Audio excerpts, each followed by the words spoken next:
Mirë mbrëma, sonte në pikë vazhdojmë ashtu si që premtuam me Blerim Shalëm të hymë në shekullin 21. Po, Blerim mirë se vjen, faleminderit, mirë se gjeta. po e vazhdojmë aty ku mbetëm.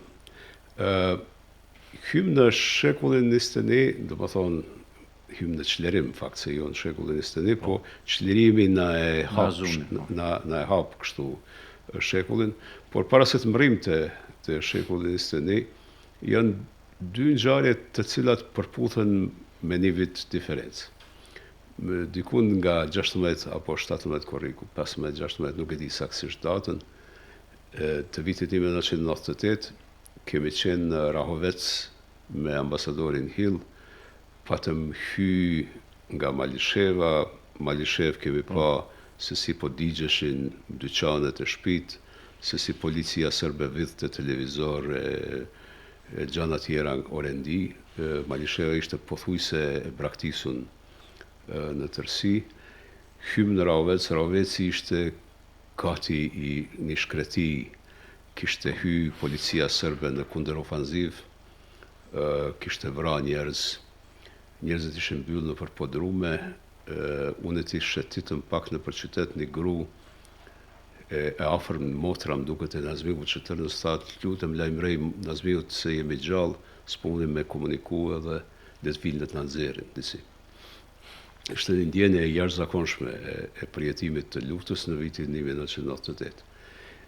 Një vit më pas, ti edhe unë jemi në darkë me Bernard Kushnerin dhe Gjok Kovin, është vitin 1999, është 16 korriku, jemi në Ishbankën e Ljubljanës, Restorant Plumi, sipër, Kushneri sapo kishte mbrit në Prishtinë dhe e fillojmë darkën me misionin e madh të OKB-s. Po, unë veç desha ta bëj një digresion nëse pajtohesh, por vlerën rëndësinë peshën e datës 18 mars të vitit 1999. Nuk besoj që ka datë më të rëndësishme, më domethënëse, më vendimtare për fatin tonë. Ajo dati ka përmbledhur të gjitha datat tjera historike në të kaluarën prej vitit 1912 dhe ka paralajmëruar data tjera të shirimit dhe pavarësimit të Kosovës. Me 18 mars ne kemi nënshkruar marrëveshjen e Rambujës, kryesia e delegacionit i Bashkim Thasë tjetër gjithçosja ka thënë nënshkruar marrëveshjen. Ajo marrëveshje ka pas vlerën e marrëveshjes së kontraktuale midis nesh dhe Perëndimit, midis nesh dhe Amerikës, midis nesh dhe Paktit NATO. Pakti NATO nuk do ta sulmonte Serbinë pa atë nënshkrim. Mon ajo datë ka pas as shumë vlerë, ndërsa ne gati që nuk është shënojmë kurrë, nuk të bëhemi kurrë si popull, do të meritonte të quhet azon dita e Kosovës, ajo ditë dhe të jetë në kalendarin e fitoreve tona, se atë janë të pakta, po ato që i kemi duhet të shënojmë gjithsesi. Kosovës e Euroatlantikës, aty janë mbush themelët. Po gjithsesi. Tash nëse kthehem te ajo darka, ka qenë një darkë shumë interesante e cila me përmbajtjen e saj ka paralajmëruar çfarë do të ndodhë në raportit Kosovën mik tashetutje. Kushner pathar si PSSP, si emisar special, si SRSG, me insistimin e Francës, ka pas ide që PDH-da të kujtohet të bëhet emisar special, diplomati dhe politikani shquar anglez, po në fund mbet Maraku Francës që ta ketë një rol, amerikanët megjithatë dinin që periudha e pushatës ajrore të NATO-s ka pas kogja tensione midis Amerikës dhe Francës për shkakun e caqeve, kështu që për ta tejkaluar këtë dhe për një porosi dëshirojnë ta sjellnin Kushnerin, tek e fundit ai ishte një prej emrave më të rëndësishëm në botën humanitare. Edhe një zoj spikatur. Zoj spikatur për Kosovën, për vitet të tëra. Kështu që mbas intervenimi kishte këtë petkun humanitare dhe ishte rendi që dikush si Bernard Kushneri, i cili përndryshe këtë drejtë ka në Kosovë 91, 92 ka qenë gjithmonë në krah tonin të vinë në Kosovë. Edhe mos të harrojmë, ka qenë një grup intelektualësh në Paris me L'Esprit, revistës L'Esprit, të cilët kanë pas një ndikim drejt për drejt të presidenti Chirac.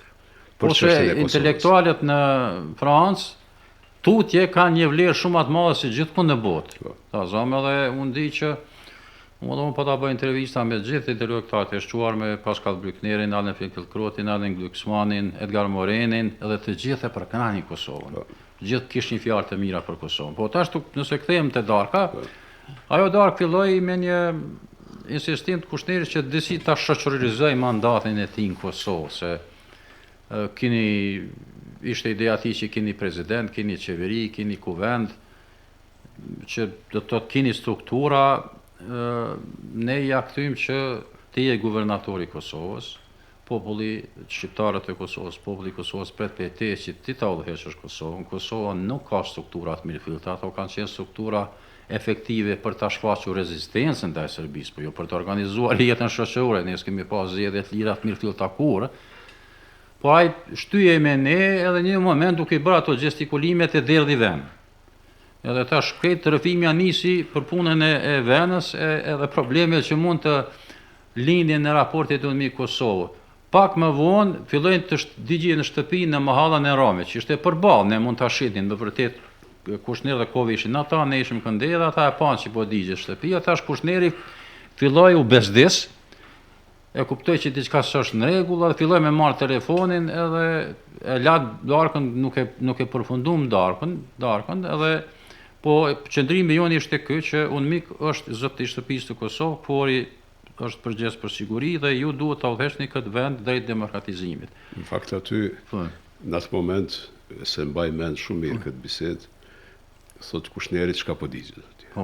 Po. Edhe Kovit e kishin lajmëruar që është pjesa e mahallës Rombe, ne e konfirmuam që është pjesa e mahallës Rombe, po digjeshin disa shtëpi atje. Edhe thot Kushneri thot po mirë, a kanë shku zjarr fiksit? Edhe Kovi thot s'ka zjarr fiks.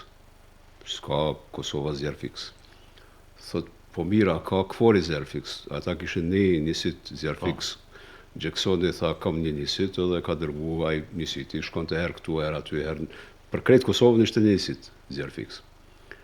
E tha po mirë, sonte po dalim televizion, duhet ta kundërshtojmë, thash s'kemi televizion, ku kime dalë sonte. Po do të thotë, po aty e kuptoi Kushneri që ai nuk ka mision vetëm ta udhëheqë Kosovën në këto përmasat globale të përgjithshme, po ka të bëj punën me mikromenaxhim. Që ja ke shpjegu ti mirë, tash nuk ka zjarr fiks, nuk ka organizim të mirëfillt, kvori megjithatë e ka mision të vetin sigurinë globale apo hardware-n e sigurisë për të na shpëtuar, për të na ruajtur nga Serbia, jo për ta ndërtuar rendin dhe qetësinë në Kosovë, nuk është kvori, asnjë ushtri nuk e mban rendin dhe qetësinë, por aty u kuptua që ka një keqkuptim goxha serioz midis nesh edhe UNMIK-ut se cili është roli i UNMIK-ut. Ai UNMIK-u asnjëherë nuk e kanë përmend, siç e thënë as në Rezolutën 1244, as më pas, po ai ka qenë protektorat ndërkombëtar. UNMIK ka qenë protektorat ndërkombëtar. Ai pat koincidu edhe me Timonin Lindor, kujtohet, atje ishte protektorati ndërkombëtar për ta ndërtuar shtetin, edhe njësoj ishte edhe në Kosovë, protektorat ndërkombëtar, po nuk di akoma apo shpërfillej se emri i lojës në Kosovë, por ai ishte protektorat ndërkombëtar i cili duhej mirë me gjithçka. Se kishte edhe rregulloria e parë e UNMIK-ut, si quhej nana e rregulloreve, ishte se gjitha kompetencat administrative në Kosovë i përkasin UNMIK-ut. Përfshi, domethënë shndrimin e Kosovës në një zonë juridike, ekonomike etj, doganore, pra çdo gjë kufit e Kosovës ishin nën UNMIK. Nën UNMIK ishin edhe kufit e organizimit brendshëm edhe krijimi i këtij identitetit për të cilën po flasim ne tash, i cili Doran Zemër është indikuar goxha shumë nga Kushneri dhe nga ekipi i tij, sepse stafi i parë, kujtohet, i administratës ndërkombëtare ka qenë elitë ndërkombëtare, do të thotë, me si Kushneri, Gjokovi ka qenë diplomati i jashtëzakonshëm. Gjolli Dixon e ka udhëheqë këtë shtyllën evropiane, pa të bërë Libën e Bardhë, kujtohet, më vonë se si duhet zhvillohet. Kosova Dani Velse ka udhëheqë OSBE-n, janë brama të jashtëzakonshëm, por e Velsin kam. Po, e di. Po në përgjithësi, pra ishte e qartë që është një kapacitet i jashtëzakonshëm, ishin gati 50.000 ushtarë të KFOR-it, se pa të rritë numri normalisht, 55.000 ka qenë ideja, pas pa të mbu... Duket pa të hi 17 në atë kohë. Po, do të të hinë Rangers nga ana amerikane, njësi elite, hinë Gurkat, njësi elite nga ana britanike. Do të të është një elitë ushtarake, politike, diplomatike, po problemi kryesor ka qenë se çka është misioni i tyre. A është misioni veç paqja, rujtja stabilitetit, sigurisë, apo krimi, ato e përmendë edhe ti që është të vërtet me 1244 edhe me rregulloren, është krimi një ambienti sigurt, juridik, ekonomik, politik për ndërtimin e një veçqeverisje të mirëfillt politike të Kosovës. Në Paris, para 18 marsit, 99, kemi qenë në mbledhje përbashkët, pa ta thonë nuk guxon me ardhë dita kur hyn NATO në Kosovë, edhe ne nuk kemi një pushtet civil i cili thotë mirë se erdhët në Kosovë. Faleminderit që po na ndihmoni, po na çlironi etj, edhe ky është shteti jonë. Ne nuk kemi pas një pushtet civil, një qeveri, kemi pas 2 në fakt, e cila do të thoshte mirë se erdhët në Kosovë, ne jemi qeveria e Republikës Kosovës, jemi në dispozicion që të bashkëpunojmë. Po, ka qenë me rëndësi të madhe, po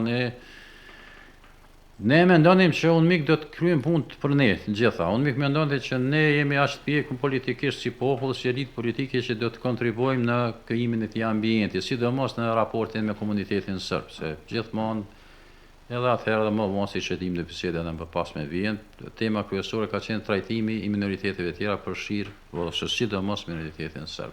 Pra ka pas keq kuptime, tash po them ne kemi menduar si zakonisht që perëndimi është makineri perfekte. Se ashtu e kemi projektu vetë në vitet 90, si veç atë dëshiron Amerika dhe perëndimi, se këtu lulëzën Kosova. Për 6 muaj ditë e në rend. Po, ata kanë menu që ne jemi budistë gjithë, por më duket, që ne jemi aq shumë pasor që nuk do të bëjmë telashe asken. Ose që jemi demokratë zviceran dhe danezë. Dërsa vakumin në shoqëri nuk tolerohet. Në si shoqëri, as në Amerikë, as Gjermani, as edhe në Kosovë. Ta shpillum, ta shoj me njëherë që po kemi për çdo ditë probleme të llojit të zjarrvënies, të ekspedimit të veturave se ishin pa targa, si mund ta dish se cila veturë është dhe me kënd është ajo veturë kur s'kishe targa, edhe mungesës këtij autoriteti qendror që do ta dëshironte mirësardhjen. Tash këtë vakum UNMIK-u provoi ta mbuloj kushtëneri vesh mas me Këshillin Kalimtar, ku hinëm shumica e delegacionit Trambujes, do thotë, filluam të shihemi një herë në javë me kushtënerin e Michael Jacksonit, që ishte komandanti i KFOR-it. Ata na raportonin neve të çfarë po ndodh, ku janë problemet, ku janë të lashet.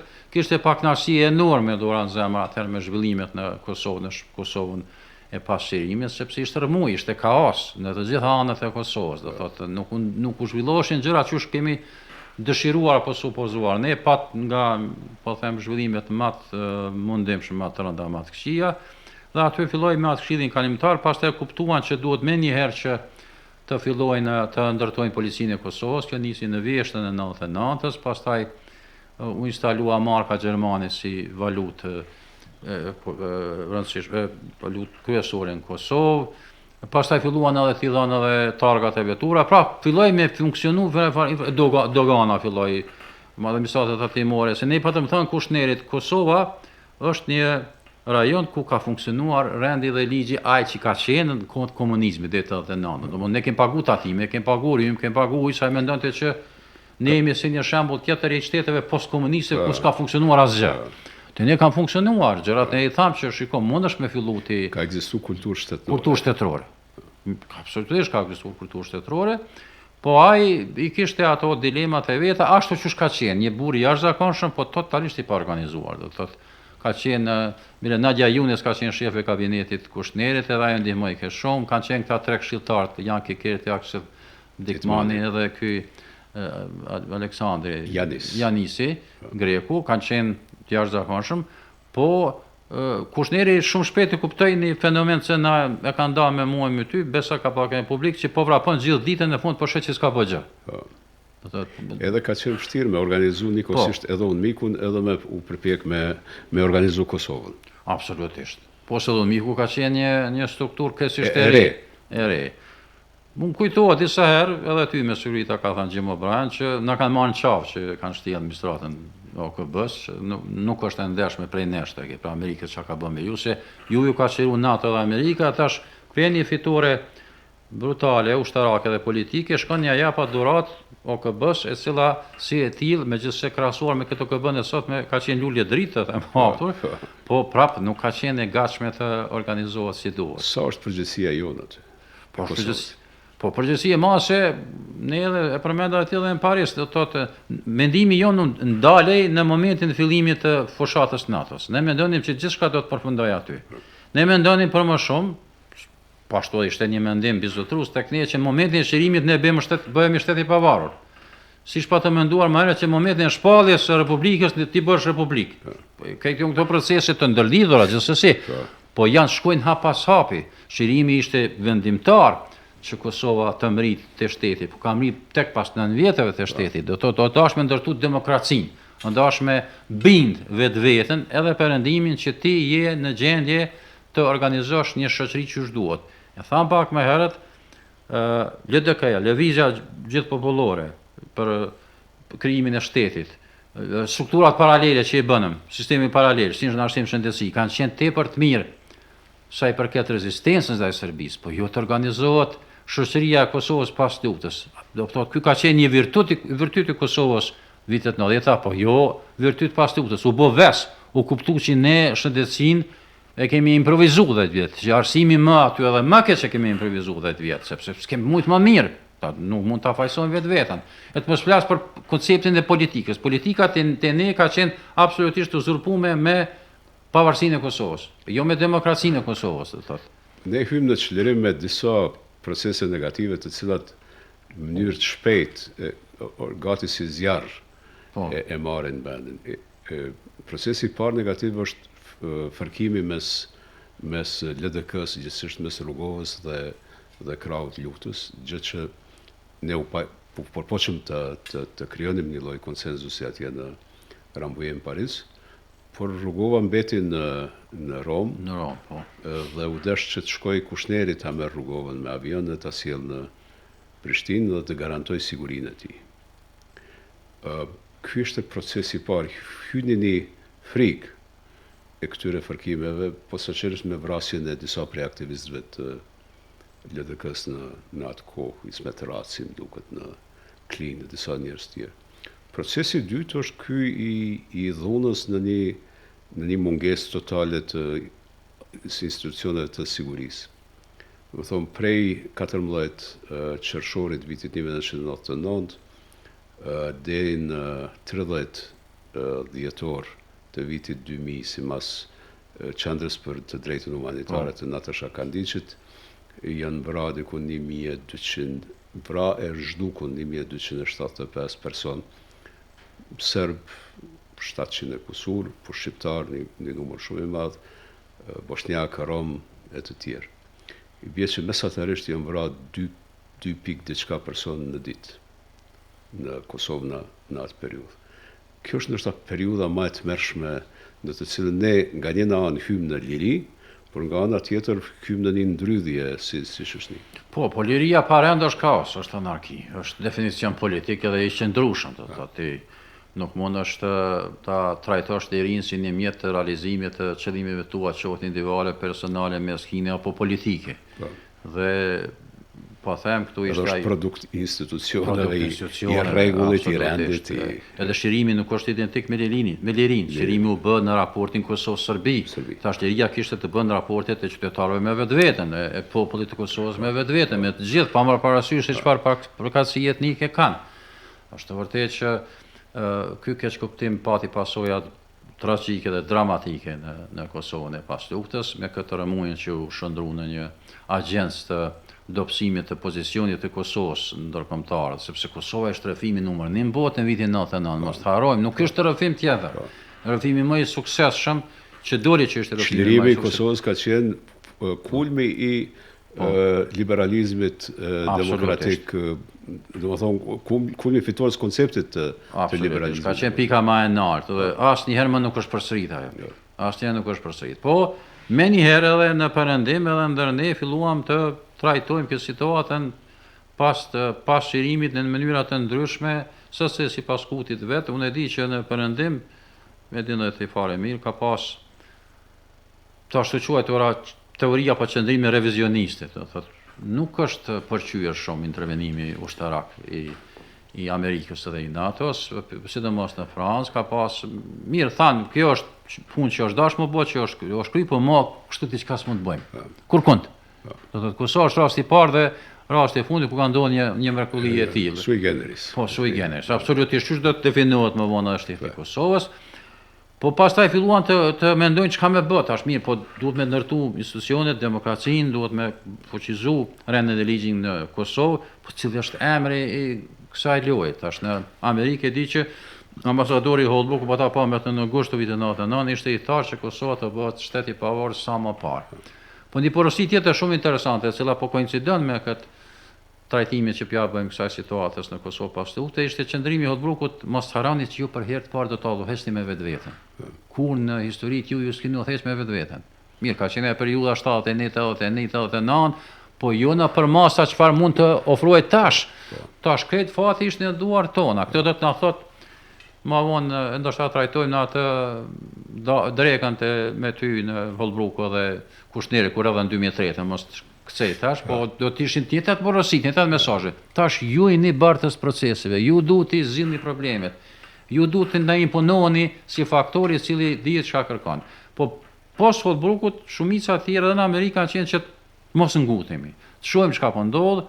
Ishte periudha kur pritej rënja e Miloševićit, mos harrojmë kurrë se kjo do të ketë impakt në rënjen e Miloševićit, prandaj thoni mos të ngutemi.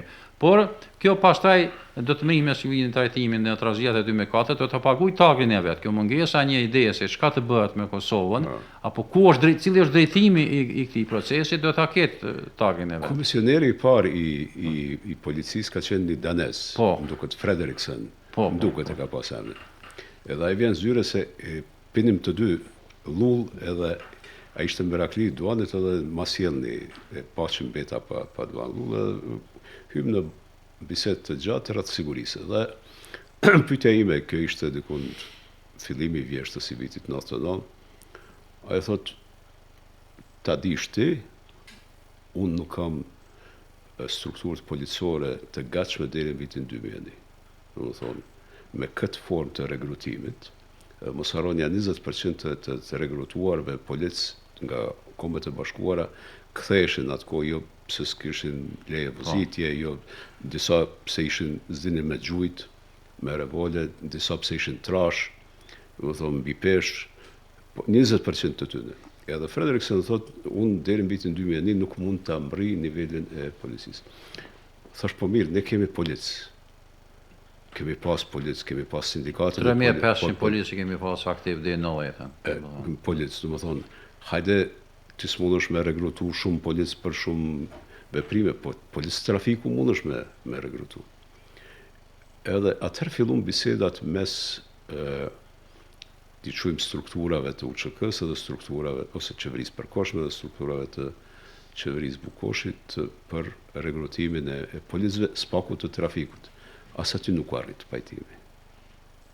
Në fund është arriti var pajtimi nëse zgaboj, 50% ka qenë, 50 nga ish UÇK-ja, 50 nga ish policia faktikisht.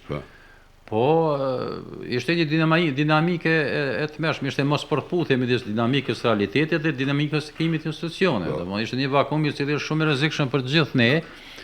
Edhe për fatin tonë të madh Serbia ka qenë në zonë me të lashe të veta dhe pas disfatës dramatike ushtarake nuk ka pas të mundësi të mjetme ne dhe ka qenë ground safety zone 20 km, 5 km ka qenë zona aero 20 km, natë pa truajtur veten shumin nga Serbia, sepse ajo Serbi ka mujtë ma bë të lashe sa dush në atë kohë. Ndoshta edhe ka bë disa veprime. Po si jo, se sot e kësaj dite. Në shtëpi e ka djegë. Po si jo, ata kanë qenë të mjeshën këto krimit të rrëfimit tyre, narracionit tyre që këta po shihet çka janë si popull, sepse mos ta harrojmë se rasti Panda ka qenë operacioni i shërbimit shtetënor të Serbisë. Na ka pranuar Vučići vetë, ka pranuar në takimet e Bruxellit që kemi bën ne si strukturë, do të thotë, ose edhe ato zhvillimet, mos kthehemi vitet 80, aprishja e varreve, tentim dhunime, domethënë ka qenë një narracion që këta janë si popull dihet çfarë. Që ato që ai ka thënë edhe Miloševići Hotbrukut, e keni një Shqipni, e bëni karë këtë Evropën, po doni mi bë 2 Shqipnia, thashë edhe Kosovën, po doni me bë shtet.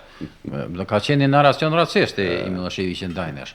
Kështu që po them këto dy dinamika luajnë rolin e vet, megjithëse me kalimin e kohës fillon të si po do këtaj shpërthimi emocional i gjitha llojeve filloi me ranga pak, po megjithatë ka qenë një periudhë e rëndë për gjithë ne edhe për unë mikun gjithsesi, po dhe për perëndimin sepse nuk dinë se çka duhet të bëhet me Kosovën. Ishte periudha kur akoma holumtohej, do të thotë pak a shumë privatisht e din shumish që çka na thonin shumica dërmuese diplomatëve që këtu do të bëhet shtet. Por në atë kohë nuk guxoi të përmendej shteti sepse supozohej që në atë mënyrë ne do t'ja bënim me dije Serbisë dhe miqve të saj që ne kemi bërë intervenimin me qëllim që Kosova të bëhet shtet i pavarur. Kështu që Po them ka pas hezitime edhe për anës tyre se çka të bëhet me Kosovën. Kjo do ndryshoj tek nëse bën të kthehemi në atë periudhë me ardhen e Mihal Stajnerit dhe me hartimin e planit të quajtur standardet para statusit. Kjo ka qenë pranver 2002-s, ata kanë shku në Dubrovnik, Stajner që pa tregu mu se ka informu askënd, që e ka pas zanat Stajneri mos me informu askënd, edhe migramet veten, edhe e ka bën një plan që parimisht përmendi statusi si tokfjarë, si pjesë e një tokfjarë, që për herë parë 2002 është përmend statusi. Duket ka qenë koordinim me State Departmentin se unë kam bisedu me Amerikanë rreth kësaj pune. Po. Amerikanët kanë qenë në rregull, normalisht qeveria gjermane ka qenë favorizuese, po them tek me 2002-ën fillon të flitet për standardet dhe statusin, edhe pse Andrew Lloyd e ke njohur ka qenë shef i zyrës angleze, ma pa tregu një dokument intern që ja pa dërgu Foreign Office ku thoshte që Kosova duhet të bëhet shtet i pavarur. Ka qenë dokumenti i parë. Po kam qenë edhe i pranishëm në një mëngjes pune midis tij dhe Charles Crawfordit, edhe atë e ke njohur me siguri në Beograd, edhe ka qenë një përplasje aq e madhe midis tyre dyve se këto e ke duhet të bësh shtet, ai thotë jo çfarë shteti. Dy anglez edhe tash e shishis pak a shumë ky ishte në raport i forca midis Beogradit dhe Prishtinës. Beogradi kishte ambasada, ne kishim zyret e shteteve të mëdha. Po nëse i kthejmë Stajnerit, mendoj që ai pa të bën një hap të madh para, edhe pse kem pas kritika për shumë çka që është zhvilluar se nuk e pa shoqërizuar as me ne atë model, po si të qoftë, aty ishte një farë roadmap-i, një farë udhërfimi që nëse Kosova i bën çito, do të ketë mundësi të trajtojë statusin. Mungesa më e madhe e atij programi, që shton pa thënë edhe neve dyve, ka qenë që nuk ka pas afatizim kohor. Na thoshte nuk ka afatizim kohor, po tash nëse s'ka afatizim kohor ti më është këtë me vazhdu për 10 vjet plot, ha.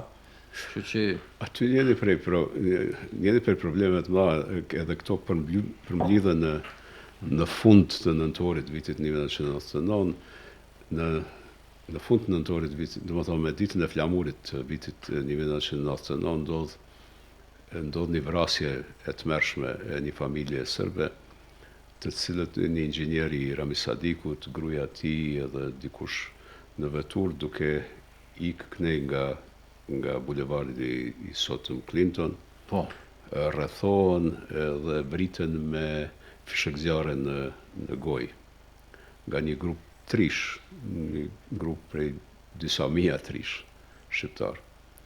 Dhe kjo kalon një përshtypje të jashtëzakonshme në media ndërkombëtare, në diplomaci. Unë qëlloj ato ditë pas ditës flamurit në një grup konsultativ i cili analizon gjendjen në Kosovë dhe sugjeron çka tutje, në grup i organizata me ndikim jo qeveritare.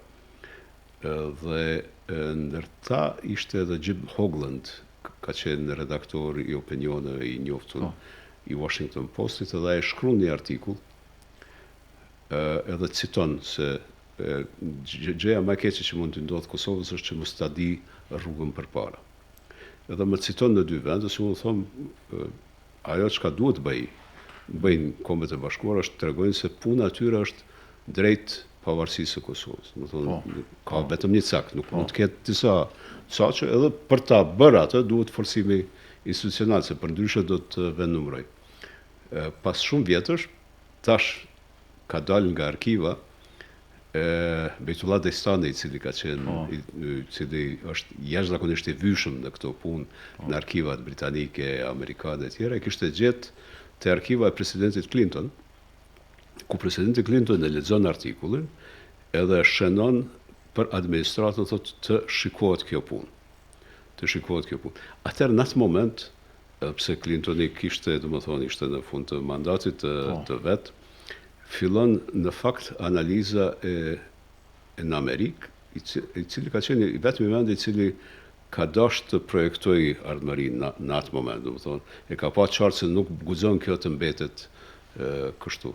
Domethënë kjo përputhet fillimisht me idenë e analizës. Po edhe porosia Clintonit kujtohet pas luftës ka qenë ne fituam luftën, ju duhet ta fitoni paqen. Edhe biseda jote me Madeleine Albright. para hyrjes. Po, jam takuar me 11 qershor në rezidencën e ambasadorit tillë në Amerikë, në Shkup, së bashku me Dita Tahirin, edhe biseda rrjedhej në mënyrë të natyrshme. Lufta përfundoi, NATO po hyn. Raporti juaj me Serbinë do definohet herët apo vonë, po ju duhet ta definoni raportin juaj me vetveten, se a do jeni në gjendje më udhëheq si duhet Kosovën, sepse ajo është rezultati final i statusit Kosovës. Në çfarë mënyrë ju do ta menaxhoni vetveten, sepse ju duhet të bëheni shtet që funksionon para se të bëheni shtet formal. Sepse nëse të kujtohet pse po dal, po kthejnë kohë 2005 në kur kemi pasur drekën me zonën e Allbright në rezidencën e Goldbergu, Phil Goldbergu, shefit e zyrës amerikane, pa thënë shikoj ju po bëni shtet, po pyetja është a do të jeni failed state, shteti i dështuar është i suksesshëm. Po kjo ka qenë situata në 99, nuk ka ndryshuar asgjë në 99, edhe kjo çka po thonë me Clinton absolutisht koincidon, sepse është ditë. Po edhe këtu, çuditërisht ky Carl Bildt ka qenë ndër të paktit që pa të thonë qysh, pa të bënë një raport intern për se ka qenë emisaar special i Kofi Annanit, po të bënë një raport intern për Ballkan. Me mira e kishte idenë që të bëhet një farë konfederate Unioni Kosovë Serbi Malzi, nuk ka qenë dhjetari i shtetit Kosovës Bildti, po sidoqoftë Bildti e pa të konstatuar një të vërtetë saktë. Ne kemi bë një marrëveshje tekniko-ushtarake në Kumano, po është marrëveshje në pushime, nuk është as marrëveshje pasore, dhe ju duhet ta definoni cili është statusi i Kosovës. Edhe për ne kishte rëndësi jetike, sepse gjithçka duhet të shihej në atë aspekt, e perëndimi nuk ishte i gatshëm. Ky është mekanizmi ndërkombëtar. Çka ka ndodhur me ne 98, 99 është mrekulli. Është mrekulli që ka ndodhur një herë mos ka më ndodhur. Edhe ne nëse mendojmë që perëndimi funksionon si thash më si një mekanizëm perfekt, kemi gabim. Tash në atë periudhën e pas luftës ne ecnim, rrëzoheshim, çoheshim, pa përzoheshim, do thotë nuk arrinim të funksionojmë si duhet sepse nuk e dinim se çka do të ndodhë me Kosovën, cili do të jetë epilogu i këtij procesi. Tash për të qenë të drejtë me Kushnerin, Kushneri është përpjek gjithmonë të mbaj pa dilem, ta mbaj edhe vëmendjen e Bashkisë Ndërkombëtare ndaj Kosovës. Unë kam qenë me të në Këshill të Sigurimit rastis në New York, kur ai ka qenë në New York edhe më thotë hajde se jam në Këshill të Sigurimit do të mbaj fjalën për Kosovën. Ka qenë briljant në mbrojtjen e Kosovës. Avokat më i mirë mund të jetë. Edhe ka qenë shumë i mirë në përpjekjen për të mbajtur kohezionin mes forcave politike të Kosovës. Është përpjek jo me dreka, me darka, jo me udhëtime, njëri palu na pat futur në një avion edhe shkojmë në parlamentin e Francës. Disa thot hajde shkojmë atje se ta por kjo ishte pa mjaftueshme. Pa mjaftueshme, pa dilem. Pastaj ndodhi ndrimi i tij, pa kurfar dileme ka merita të jashtëzakonshme, do thotë me atë unë e tij. Vjen Hans Jakerupi, një diplomat klasik Danimarkës, i cili ndonëse se amerikanët e kanë propozuar amerikanët e kanë se ka qenë ministër i mbrojtjes i Danimarkës. Edhe ai për këtë preokupimin kryesor ka pas me ndërtu një pishinë atë pa të bënë një vil. Edhe orari i tij ka qenë, si më thonin edhe ty të kanë thonë sigurisht bashkë miq tonë on mik për orës 9:05. Tash me Jakerupin nuk e kam dy ngjarje. E para nuk është e drejtë për drejtë. Në takimet me Solanën gjatë vitit 99 dhe vitin 2000. Po sa ju bë pastaj shefi politikës të jashtme, i pari ka Bashkimit Evropian, edhe kemi pas një komunikim intenziv, ka qenë i jashtëzakonshëm. Solana ka qenë i mpreft. Mbyke shpesh. Vinte shpesh, ishte i mpreft, i kapte sendet, nuk ishte nevojë me i spjegu shumë, edhe ishte zakonisht ishte ndonjë udhtim drejt Jeruzalemit, hajde po nalem Shkupa në Prishtinë edhe po ose drejt dikuja, hajde po nalem këtu edhe bisedojmë edhe në njërin prej bisedave ishte një darkë e gjatë, thotë çka duhet bëhet, thash, shiko, ne kemi pas kushtetutë si Kosovë, na është marrë me dhunë ajo kushtetutë prej Miloševićit. Natyrisht s'mundem mu kthy në kushtetutë, po mundem me bë evoluim kushtetutës, edhe kushtetuta fundit e jon e cila ka pas legjitimitet është kushtetuta Kaçanikut. Edhe ne duhet të ndërtojmë sistem kushtetues, jo të improvizojmë me drejtorie, me kështu siç bën Unmiku. Domethënë, ky vend duhet të shkojë, a do të jetë shtet i pavarur për disa apo nuk do të jetë, nuk është çështje është çështje e debatit. Po a do të jetë shtet? Kjo nuk është çështje e debatit. Domethënë Kosova do të jetë shtet. Sakt. Edhe e kapi me njerë edhe tha, ndaqët unë i organizoj për 3 ditë, ulemi në Bruksel, e bëjmë kushtetutën edhe kështu, ashtu.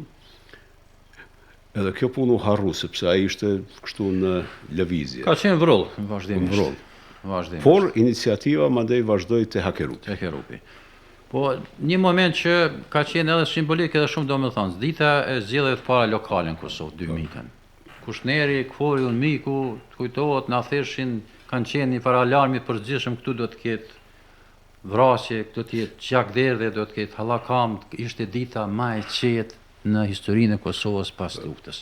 Ishte domethënë se domethënë këta shqiptarët po dojnë edhe me siguri zgjedhjet më të ndershme. Më të ndershme. Edhe tash u pa që shqiptarët me siç po priskan me votu, po dojmë i zgjedh pushtetin e vet. Tash mirë, pushteti lokal mund të bëhej pa kushtetut me ato rregullativat e UNMIK-ut, po pushteti qendror duhet të kishte një farë kushtetute tash. Unë kam qenë pjesë e atij ekipit, kujtohet, të artimit kornizës kushtetuese që u bë përmes Hakerupit, përmes Zaragjis, megjithëse lufta jonë kryesore ka qenë te nocioni, a do të jetë kushtetut, a do të jetë kornizë apo rregullativ ligjore e vetë shefit të UNMIK-ut, edhe në fund u bën një farë kombinimi kornizë kushtetuese. E cila trashëgoi disa elemente prej kushtetutës 74-ës, shumë elemente nga marrëveshja e Rambujës, përfaqësimi etnik, kurset e rezervuara, mandatin e presidentit, ai gati ka mbetë edhe në kushtetutën e Kosovës të vitit 2008, dhe disi u hartua, u krijua ambienti legal për zgjedhjet e para parlamentare, sepse ne nuk kishim pushtet qendror atë akoma, ato akoma e kishim atë këshillin përkohshëm administrativ,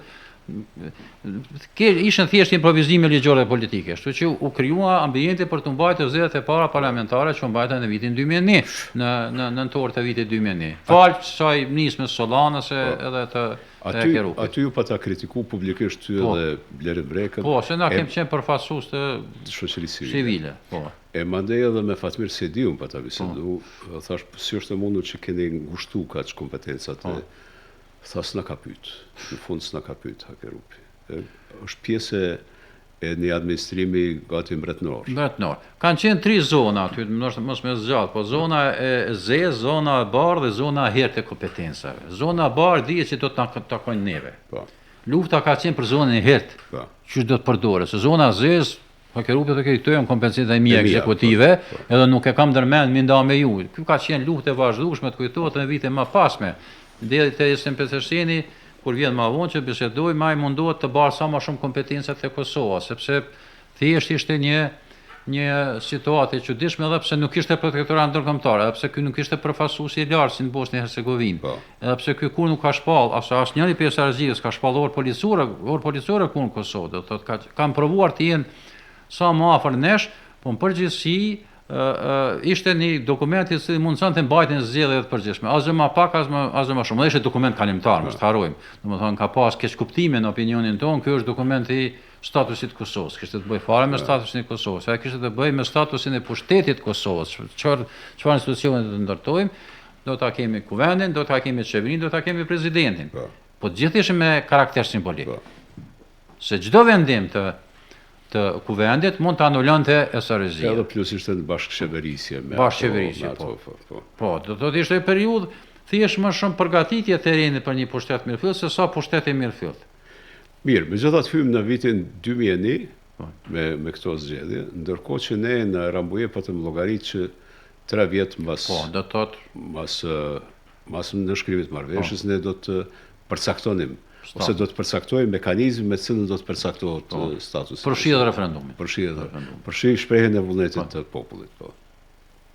Patjetër edhe tash, po them, Steineri e blen një periudhë kohore me planet e tij standardet para statusit, po me njëherë fillon të rezistenca nga pala serbe, sepse pse nuk kemi pas na qeveri më të fortë? As në vitin 99, as në vitin 2000, as në vitin 2000. 2000, ne të kujtohet, ne kem pas një krizën e parë parlamentare. Ja bënëm sefte me dhjetorën e 2001-s me punën e krijimit të qeverisë së re. Dhe ajo krizë pas zgjati ku 4 muaj.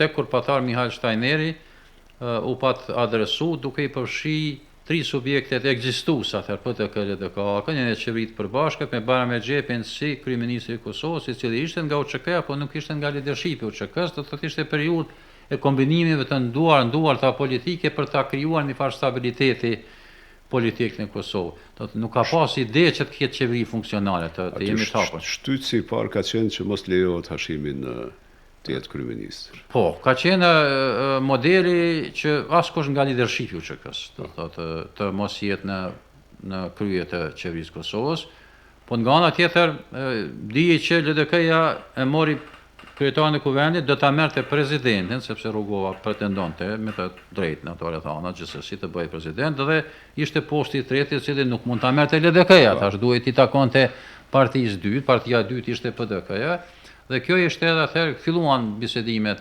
John Menzies ka qenë, kujtohet, shefi i zyrës amerikan, diplomat i rryer ka qenë ambasadori i parë i Amerikës në Bosnjë dhe Hercegovinë, Lloydi ka qenë te anglezët, Shmunku ka qenë, nëse s'gaboj, Mihajl Shmunku ka qenë te gjerman, ka qenë diplomat i klasit të parë, ka qenë një ekip shumë i mirë.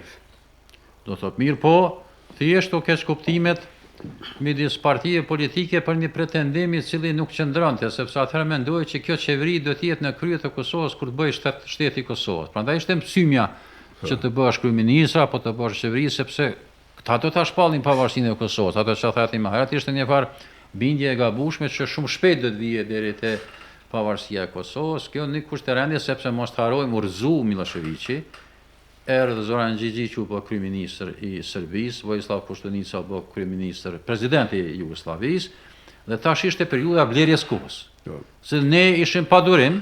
Xhinxhiću urzu me plumb. Me plumb, po, dim. Na u kriju ma vonë edhe kjo Solania, si e thoshin, Unioni i Serbisë dhe Malizi, edhe tash këta tre gurdi si Serbia, Kosova, Malizi duhet të lëviznin, po jo në mënyrë dramatike që të krijohet një pamje e pastër, një tablo e pastër çka të ndodh. Hajde ta shohim ne çka po ndodh me Unionin, hajde të presim ta ndërtojmë demokracinë në Kosovë dhe më vonë ne shohim se si do të zgjidhet statusi i Kosovës. Fillojmë me hum momentumi, dhe ai momentum në mënyrë brutale është shfaq në një editorial të Richard Holbrooku e Bernard Kushnerit të Washington Post para se të vinë në Kosovë. Ai ishte tetori i vitit 2003, kujtohet, kanë qenë gjithë ditën me ne në shoqëri. Të dytë brutalisht sinqert dhe brutalisht sakt. Jeni keq. Jeni keq. Ju këtu të më bësh shteti i Kosovës, po jeni keq. Se nuk po i kryeni punët e juaja të shtëpisë, detyrat e juaja të shtëpisë. Me raportin me komunitetin serb, raportin me kishën ortodokse serbe, raportin edhe me çështjet e liritë e drejtat e juve si kamp, si popull, nuk po i kryeni si duhet të angazhoheni sa më parë. Dhe kjo ishte një porosi shumë e mirë e tyre, ishte gjatë gjithë ditës ne ndëgjum të njëjtat porosi prej tyre. E sa më lodhën mend është muhabet tjetër se shiheshte akoma që ne ishim, si e përmend ti shpesh, në autopilot. Edhe unë miku është në autopilot, edhe ne ishim në autopilot si shoqëri, duke pritur herë ta vonë do të ndodhë pavarësia. Po, ishte një moment se mbeta borxh për këtë pjesën e dytë të Hakerupit. Po. Është momenti i cili është bukur ilustrativ i gjendjes në Kosovë dhe të leadershipit dhe në përgjithësi, fillon lufta në Maqedoni. Po, se edhe faktikisht se këto janë, nëse mund të them, dobi kolaterale të luftës në Kosovë. Presheva dhe Maqedonia nuk kishin ndodhur pa luftën në Kosovë, s'ka fjalë. Dhe fillon lufta në Maqedoni, e cila ndodh jo me ndonjë plan bashkë shumë të mençur dhe të mirë, por ndodh. Dhe unë marrë vesh për, lajmërohen disa prej njerëzve që kanë qenë disi të lidhur me atë luftë dhe kërkojnë ndihmën time për që të mbrim në një pozitë tjetër, në Maqedoni të ndërpritet lufta, por të zhvillohet një proces politik. Edhe kam qenë konstant në kontakt me Arni, natyrisht, në Xhaferin. Po, që ka qenë kryetari PD-s, figura me anjotën politike. Edhe mik i ngushtë i Joni. Dhe kërkojnë në takim me Hakerupin, është e premte, është ora 5, urgjentisht. Thash, është shumë urgjente, edhe Arni kërkonte me u taku, me ardhë të shtu, a mundesh me organizu takimin? Thash, po mre, po lajmë. Edhe lajmërohet asistenti i tij, i cili sot është i ndërguar i veçantë për dialogun. edhe thot jo, sot ja ka rup nuk është, thot po a ki ndonjë porosi urgjente, thash po kam shumë porosi urgjente, tha po mirë, takohemi nesër mëngjes, është dakord. Kështu që shtunën mëngjes shkoj, ne them shiko kështu është puna, mund të filloj një luftë e cila ka reperkusione shumë të mëdha. Tha po ja përcjelli porosim, po ai të shtunëve nuk punon as të dielave. Thash dakord, atë lufta le të pret. Domethënë mos të filloj, mos të asnjë. Aty ka qenë gabim edhe më i madh i UNMIK-ut ajo KB, sepse lufta i ka pas dinamikën e vet për preteksti për shpërthimin e luftës ka qenë marrëveshja e Jugosllavi Maqedoni për 2200 hektar të Kosovës. Dhe tash ishte paradoksi që vinin të unë zyrtar të KFOR-it, të UNMIK-ut, tani bëni diçka se ja morën tokën tash. Ne s'kishim kurfar kompetence me u marrë sepse ishte në kolizion me rezolutën 1244. Bëheshte marrëveshja midis dy shteteve, Kosova ishte pjesë atij tërkanshi, pa na pyet kush neve, po pa pyet kush UNMIK-un dhe OKB-n edhe KFOR-in, ishte shkelje evidente rezolutës 1244. Kjo u shfryzu si pretekst, po them, ndoshta lufta kish përthyr dhe pa këtë pretekst edhe pse është luftë e çuditshme. Ne e dimë që është luftë e çuditshme, por binjën time është pasojë, si thash më herët, edhe Lugina Peshevës, edhe Maqedonia janë pasojë të një ambienti të ri sigurisë që u kriju në Ballkan me atërimin e KFOR-it edhe të NATO-s edhe me një përmirësim dramatik të pozicionit të Kosovës. Shqiptarë si faktor natën ishin faktor me të vërtet në shpërthim e sipër, nëse mund të them ashtu. Edhe Shqipëria filloi nga pak me humra ato. Kështu që kjo ishte arsyeja kryesore, po prapo dasht me menaxhu ambasada amerikane, Peter Fajti patar emissar special i NATO-s, edhe në Luginë edhe në Maqedoni, Davis Lini miku jon ka qenë edhe ande edhe knej, Christopher Hilli po ashtu patar, po kështu që ishte një ambient i çuditshëm, po mos ta harrojmë një ngjarje në korrekt 2000 vjen George Bushi si president i ri amerikan të Bonstil. Nuk na viziton neve, nuk e viziton askënd, e viziton ushtarët e vet. Po megjithatë shihet me Hekerupin edhe me Christopher Delin, ka qenë shef i zyrës. Deli, edhe pyet Hekerupin nasilin e vet të një politikanit të Teksasit, për çka bëhet fjalë këtu? Kallëzom, çfarë meseli është kjo puna e Kosovës, a din? Hekerupi tha filloi me Belbum, pa tregu edhe këtu edhe më pjesë Deli, filloi me Belbus, si mirë është vesh. Ati si mirë është e vesh Doran Zemë dhe për tema tjera, jo më për statusin e Kosovës, Deli Eksen tha, President, it's about independence. është përvarësi. 2000 ishin, Bushi e nin vesh, se edhe patar dhe Paul Wolfowicin, do me Wolfowicin pa të taku tim. Në Bonstil. Bonstil, edhe në Bonstil, po. Mirë, Wolfovici ishte përfasus tipik i neokonservativizmi, do më thonë i cili thoshte që duhet me bëm më shumë për Kosovën, jo më pak. Edhe ai ka qenë gjithmonë pro Kosovës. Sepse mos të harrojmë, ndoshta ja vlen ta përmendim një detaj të rëndësishëm se në fushatën parazgjedhore Bushi pa të paralajmëruar tërheqjen e ushtarëve amerikanë nga Kosova. Edhe Condoleezza Rice besa si këshilltare e arshme e sigurisë kombëtare, mos ishte Colin Powelli kush çka kishte ndodhur, po Powelli pa të bin, pa ta shiko, ne kemi ardhur bashku në Kosovë, si NATO duhet më tërheqë bashku. Edhe këtu po bëjnë një digresion te Colin Powell se vizitat e para që ka bënë ndërkush në Washington te Colin Powell ka qenë vizita jon e kosovarëve. Kemi qenë presidenti Rugova, Hashimi dhe unë, ka qenë edhe Dino Asadaj atër si përkthyesi i Hashimit, dhe s'di kush edhe një dikush tjetër, por patëm shku atër te Colin Powell dhe me mirësinë e tij, nëse na u falenderuam për edhe pa thonë dy gjëra, domethënë se të dyjat ne ja kërkuam. Doktor Hugo u falenderuam natyrisht për ndihmën e tjera, misionin e tjera me Amerikën e tjera. Edhe pa të thonë që këtë pjesë të rrugës prap duhet ta bëjmë bashkë. Edhe kuptoj e kapi Colin Powell, çka mund bëj tjetër për ju, atëherë nxora unë çështjen e të burgosurve, të pengjve të luftës që i kishte marrë Serbia. Akoma mbashin Serbia. Edhe ky ishte momenti i kthesës, domethënë kur ai u zgju krejtësisht atë si ende mbahen pengj të luftës. Ky kishte qenë luftari i Vietnamit. Ja dhe për të ndjeshmëria e pengjve të luftës ishte e madhe, ju drejtu asistentit të vet, tha kjo çështje duhet të ngrihet në nivel të kryeministit, presidentit, kush do që të jetë atje në Serbi. Dhe kështu u bë. Amerika e shtroi çështjen e lirimit të burgosëve tonë në Serbi. Po pa dileme, menaxhoj se duhet edhe luftën rrugën e Preshevës, pa disa përfitime fillestare të statusit të shqiptarëve në rrugën e Preshevës, pastaj mos flas për Maqedoni ku ka qenë një luftë e cila megjithatë nuk evoloi në një shpërthim marament sepse ka qenë rrezik me u bë luftë rajonale. Edhe dy shpejt u largun nga kualifikimi për terrorizëm. I cili ishte i pari. Po absolutisht, edhe Vali Ahmeti është rekordmen për heqjen nga lista zezë.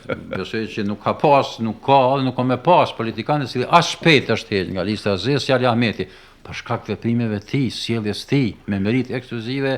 Ti normalisht edhe gjithë juve që keni qenë rreth tij, po përndryshe do të thotë edhe për gatishmërinë me bashkëpunu me Arben Xhaferin. Shikoj, ishin krau i luftës dhe krau i paqes edhe atje. Po atje filluam pak më shpejt me bashkëpunu edhe jo, vetëm më shpejt Arben Xhaferin fillim tha unë nuk duhet të vinë në një gjendje ku duhet të konfrontohem me UÇK-n. Edhe jam në dispozicion, dhe jam zani i UÇK-s, edhe Ali Ahmeti aty nuk kam qenë takim ku thonë si thoshte Baca, se Baca Loka kështu, thot ti je zani i shqiptarëve i Maqedonisë të përkrajmë, ty je kështu që Armeni u bë me të vërtet fytyra edhe mënyra e vetme se si do të mund të hiqej nga lista zedi ishte kjo, dhe më thonë që UÇK-ja të mos të hiqej denominimi terrorist, që këta gradualisht edhe kjo u bë me marrëveshjen e Prizrenit në furrën e... Po, fillimisht, ajo ka qenë themeli për nuk ishte pas marrëveshje të Ohrit pa marrëveshje të Prizrenit, po them ishte në larg pamësi, prap mund të them që ishte një farë gatishmërie e shqiptarëve në situata më vështira të pjeken shumë shpejt. Edhe te ne pas prekazit pas 98-s ishte një pekuri e jashtëzakonshme, edhe Maqedoni pas atyre zhvillimeve ishte një gatishmëri brenda disa muajve prej një faktori destabilizues terrorist, në thojsa, të kthehesh në një faktor të partneriteti me gjithë lojtarët kryesorë, sepse perëndimi përfaqësohej prej James Pardew si emisar amerikan dhe François Léotard, ish ministri i mbrojtjes i Francës. Dhe ishte një bashkëpunim goxha i mirë midis Francës dhe Amerikës. Shumë e mirë, kështu që shiheshte që tash faktori shqiptar tregonte gatishmëri t'i bëj disa hapa të rëndësishëm, qoftë edhe radikal, po gjithmonë në partneritet me Amerikën, me Perëndimin dhe Bashkimin Evropian. Solana normalisht ka luajtur rol, Solana ka qenë autor në fund të marrëveshjes së Ohrit, kështu që e te kalum sfidën e 2001-shit, goxha mirë, sepse ka qenë rrezik edhe për ne, edhe për shqiptar.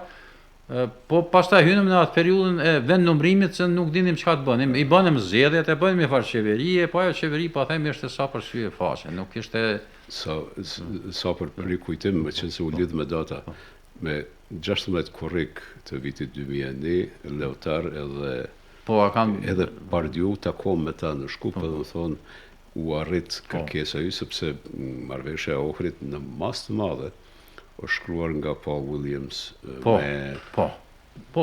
me inputet tolla. Po gjithsesi. Ka qenë përvoja jonë, tash Doran Zamënau bënëm njerëz me përvojë pas Rambujese, ishte një shkollë e madhe, ishte mos them akademi për ne bashkëpunime me Jim O'Brien dhe me gjithë atë aspektin e ekspertëve amerikanë, kështu që edhe dinim t'i adaptoheshim rrethanave. Kjo është një mjeshtri në politikë, adaptimi ndër rrethana dhe kapja momentit. Edhe na e kapëm momentin edhe Maqedoni si popull, edhe te kalum rrezikun. Atëherë në vitin 2003 takohem në një konferencë në një ishull me Holbrukun edhe më pyet si jam punë si kështu, si Holbruku që ka qenë në komunikim. Edhe them shiko, kemi hyrë në një fazë, siç e përshkruat, në cilën kjo gjendje mund të vazhdojë 20 vjet, mund të vazhdojë 2 vjet, 3, 5, domethënë është krejtësisht e padefinuar. Nuk ka ndonjë cak dalës. Dhe tha, do t'ishte mirë, ana pret, ana organizon që të vim, me kënd vime, kështu edhe natë u dakordu me këte. E maj mend se kuvendi i Kosovës ishte në renovim aso kohe, por erdhën këta, edhe tha, a mund maj fjalim unë me Kushnerin, thash po mund mash, po ishte në kuvendin e komunal, në ndërtesën e komunal, aty mbajtën kuvend, dhe aty në largim e sipër, në gjithat asaj dite, ata nuk u largun me në përshtypje më të mirë se që kishin. Jo, Jo, ishin shqetësuar, ne do të vazhdonim edhe unë edhe ti të bisedonim shpesh në telefon me Holbrooku, megjithëse ai do të jetë avokati jonë i madh pas trazirave të Marsit kur të vijmë aty ndoshta ata, për mendim se ishte një bindje mbizotruese në perëndim që shqiptarët u shndruan faktor të destabilizimit, jo vetëm të Kosovës, por edhe të rajonit, po Holbrooku pikërisht me këtë logjikën që e pa të shkruar atë editorialin bashkë me Kushnerin, po edhe në takimet që kemi pas me te, përmendi qartë që vonesa e definimit statusit po derivan dhe po gjeneron trazira në Kosovë dhe po krijon situatë ku shqiptarët po ndihen të frustruar, sepse askush nuk guxonte të fliste për statusin e Kosovës publikisht, poshtë tjetër për shkak të përqendrimit amerikan në Irak, në Afganistan, ndodhi 11 shtatorit, mos harrojmë, Mozomakes kishte ndodhur 11 shtatorit në vitin 98, diçka kishte ndodhur me Kosovën, e përmend edhe më se sa ka qenë Kosova temë dominuese. Prandaj krijuan disa elemente, pastaj vrasja e Xhinxhiqit pa pasoja larg vajzës, sepse thoni jo na tash pas shku Pavellin në Beograd, në përkrahje të qeverisë së re Serbisë, pa të thënë ata s'bën na mu marr me Kosovën fare, s'bën të definohen statusi i Kosovës, sa përshini çfarë gjendje na vrajnë gjithëve, këta janë të rrezikshëm, çapo diun edhe tash gjithë hezitonin. Mark Grossmani ka qenë nën sekretar për çështje politike, ai mirë nga pak me Kosovën, ai filloi tash të fliste në 2008 që duhet të definohet periudha e zbatimit të standardeve. Atëherë veç filluan pak me kuptu që nuk është puna mirë, po shpërthimi ndodhi në vitin 2004 dhe aty... Edhe pse kthesa më e madhe në këtë shekull, në shekullin 21 është 11 shtatori, padyshim. Po, padyshim. Në tetor të vitit 2001, më thonë 1 muaj ditë mas shpërthimeve, isha në Washington, shkova te Jim Pardue, edhe muhabet e sipër tha, merre me mend, tha, me pas ndodh Maqedonia mas 11 shtatorit. Tha, na jemi të preokupuar me Afganistanin, me këtë stanin, kur për Maqedonistan s'na kishte rënë. Po normalisht. Nga ana tjetër, në aspektin simbolik, ne 11 shtatorin e shënuam me të vërtetë mënyrë shumë me pasion edhe me respekt për viktimat amerikane. Ne organizuam vetë si shoqëri dhe pa të lënë përshtypje zyrës amerikane Prishtinës, që është e mundë, sepse në atë periudhë filloi kjo ndamja e botës pra Amerikës dhe kundër Amerikës. E vetëm në Prishtinë u pa të ndesë qirat e u pa të mbajt një farë ceremonie respektit për viktimat, që ishte një shenjë respekti për gjithë ata çfarë pa të bë Amerika, domethënë një popull i vogël, një vend i vogël, po megjithatë ditë të shpreh respektin për një popull të madh. Edhe nuk ka qenë kur gjë, domethënë nuk ka qenë kur gjë e formsuar. Jo, natyrshme. Krejtësisht e natyrshme. Spontane dhe natyrshme. Njerëzit kanë di që duhet të bëhet diçka, edhe që çka do të bëhet, do të lënë shenjë dhe la shenjë. Edhe la shenjë në përshtypjen amerikane që ekziston sot kësaj dite që kosovarët janë populli më pro-amerikan në Evropë, me siguri, jo vetëm në këtë pjesë të Evropës. Okej, me kaq po e mbarojmë këtë pjesë të rrëfimit, po e vazhdojmë javën tjetër me rrëfimin që na çon rrjedhshëm vitin 2004 e tutje. Po, faleminderit.